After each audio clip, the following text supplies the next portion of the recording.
Forward to this one. And I really want to hear. Tell us about trusting, and trustworthiness.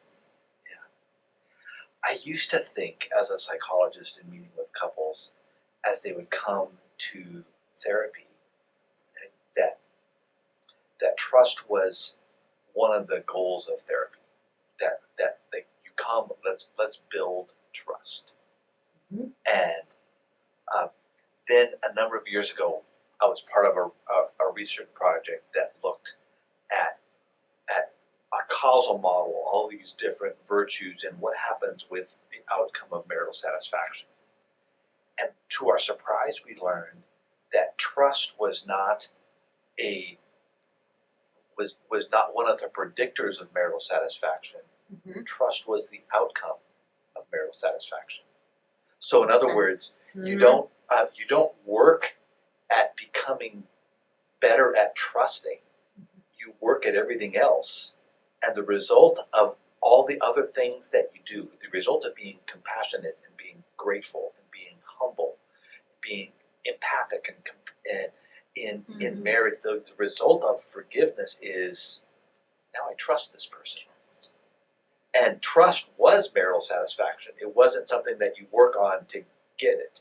Mm-hmm. And so to think now that we're going to be looking at trust as that quality that indicates a really good marriage, and the absence of trust as being the need for all these other things that still have to occur. That if someone exhibits qualities of gratitude consistently and faithfully over time, your spouse is going to trust you. Mm-hmm. If someone is compassionate to another person over time, it's like, versus I'm holding my. I don't expect you to be good to me, and I'm kind of protected and removed, waiting for the next waiting shot. for the other shoe to drop. Yeah. But Ver's like, no, there is no other shoe. I know who you are. I know who I am, and it's all predictable. I can anticipate what's going to be like this weekend because we're really good based on the last weekend. Yeah, this is really different too than I think a lot of people think about marriage relationships in terms of being happy, right? Like the goal is to be happy together, and to have a sense of happiness, right? And that's pretty different than being trust, to having trust in the relationship. So how is that different? Yeah. The other, happiness is such a vague, hard thing to define because it's so it is the state of rather than the trait of. State being today I feel happy, but I just looked at the stock market and my 401k tanked 500 points. I don't know that that's true today, and now I'm not happy. So here's this with happiness, right? And I think trust is going to be more attached to the concept of contentment. This is safe. Mm-hmm. Also, trust is going to be closely attached to that big variable you see in mental health all the time, at least in our era now in the 21st century, attachment. And trust is what happens when when a family system is attached. And that very most basic skill in human development that infants have to address, that trust versus mistrust, that has its trajectory all the way through life. Yeah. Do I expect those people who are around me to do good to me? Mm-hmm. This makes sense, and it's a foundational thing with God too, right? Like trust in the Lord, right? Like that's like all throughout Scripture, over and over. Faith, trust in God. He's trustworthy. And the idea of that faith of a little child, like Daddy, Mommy, please pick me up. Catch me. And so we have this capacity to trust in marriage, which basically says, I can expect you to be good to me. And it's tied to another different but similar idea of being, I will be good to you. I can expect you to do it to me, and I'm committed to doing it to you. And that's this world of being able to be trusting and being able to be trustworthy. And our research says those are two different skill sets. Okay, tell me about that, because that seems really important. Yeah. Trustworthy, trusting, two different things. You used the phrase catching a minute ago just as a comment, and I've used that as an illustration to exhibit the two with my son Peter, who is now a young adult, but when he was 3.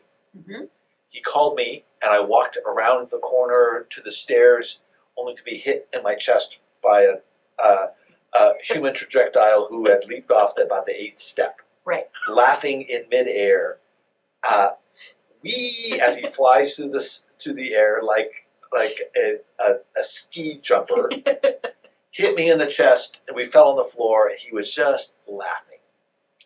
There's a kid who had not had his heart broken, and who had no idea that if I jump and Dad doesn't catch me, it's going to really get hurt. I'm going to get hurt. Yeah. Like, this will be fun. Because I know Dad will catch me. Dad always catches me. So here was the role of Peter as the jumper, the trusting one. I will leap. And me in this role of being the catcher, the one who receives you as you take a risk. And that trustworthy role is the receiver. And the leaping role, the vulnerable role, is that of the trusting one. So trusting is to leap.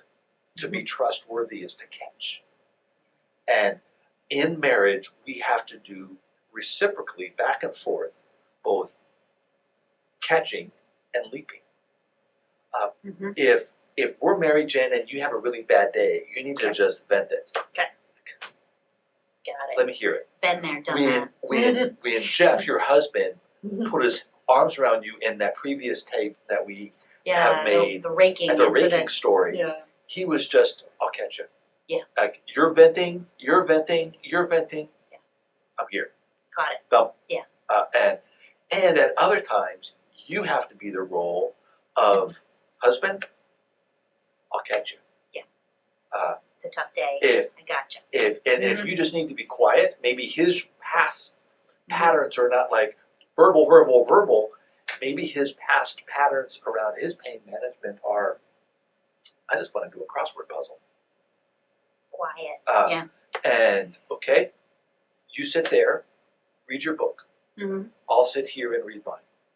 I'll be with you, and when you want to talk, I can, but I'm not, I don't need you to talk. I'm here. Yeah. I'm just like, I'll catch you. That's catching. Yeah. So it can look different for different types of couples, different needs, different styles of dealing with difficult, stressful experience. Yeah. Now they had the question, my trust has been broken. Yeah. What do you do? Because if you've been married more than about 2 weeks, you've had at least a small trust break. And if you've been married a long time, you've probably had a major trust break at some point. Yeah. Break in trust. Yeah. And there becomes the beautiful task of, I will catch you, but I'm scared. Now, see how this I will catch you, but in me catching you, I'm also having to leap at the same time. A little bit. This is a risk for me. There's me being vulnerable in being the receiver. Because if I catch you, then you might hurt me. Yeah. You won't take advantage of me. I just have to kind of trust while I'm being trustworthy. Yes. At the same time. Yeah. Now, in the rebuilding of trust, really what you're doing is you're rebuilding all the other virtues that we've been talking about in small levels, so that in the case of, say, where there has been historic infidelity or or let's take it down a couple of steps.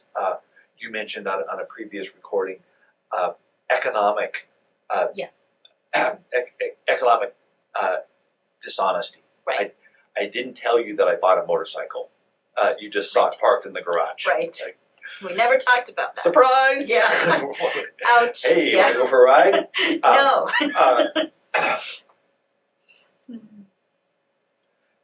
And now we're going to have to start at some of the other skill sets, like you have not listened to me. You might say, you have not listened to me about my anxiety about our finances. Right. And I have to practice again humility of I disregarded and made a unilateral decision, and that was a very arrogant and very self-centered thing. And Right. there's my confession to you. And Right, so we're right, rebuilding okay. all of these things over time. Yeah. And how we said earlier too, when there's a violation of trust, you're going to move back to the back of your brain, back to the amygdala. Yeah, the emotion centers. And back to be like, I'm injured and I can't just flip it. Right. And that's part of my understanding of you. This is going to take time for us to rebuild. Big injuries take more time. Small injuries take a whole lot less. Like if if my offense economically is I went and bought $100 worth of clothes at Old Navy versus I went to the Harley Davidson dealer, like those are two hugely different violations of our economic kind of shared economic trust, right? And so one will take a lot longer to overcome. Right.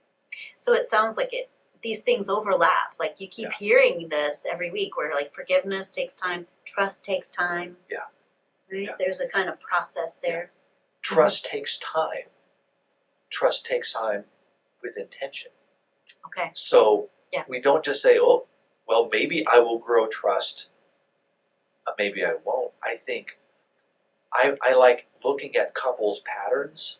Like, what's natural for you? Are you naturally the trusting person in the relationship, or naturally the trustworthy person? Are you the catcher usually? And with couples, oftentimes you find couples who one person is the trusting one, where it's really easy for me to say it's just to vent what I feel.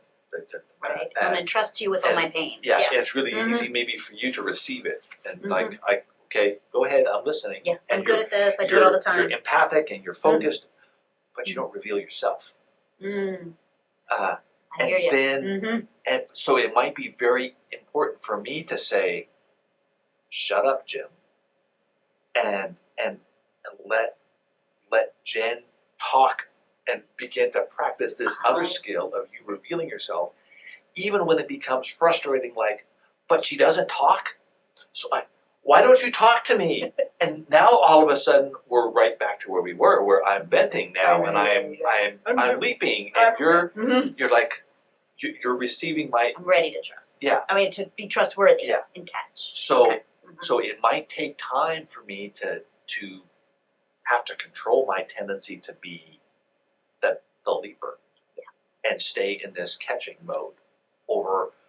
No matter how hard it is, I'm gonna still put the expectation, and you carry the expectation on yourself to be vulnerable to my spouse. Okay. So there's this reciprocal. Again, this like back and forth. There's a leaping and a catching. It's a back and forth, and that's the same theme throughout each week. It seems like we talk about that, about being compassionate back and forth, being humble on both sides, right? Like this back and forth. The ability to do that back and forth is a good marriage. That is. And more so in doing all these other things, and you watch this one emerge somewhat spontaneously because all the other pieces are there. Yeah. So you start with all the others. Yeah. And trust will come. Yes.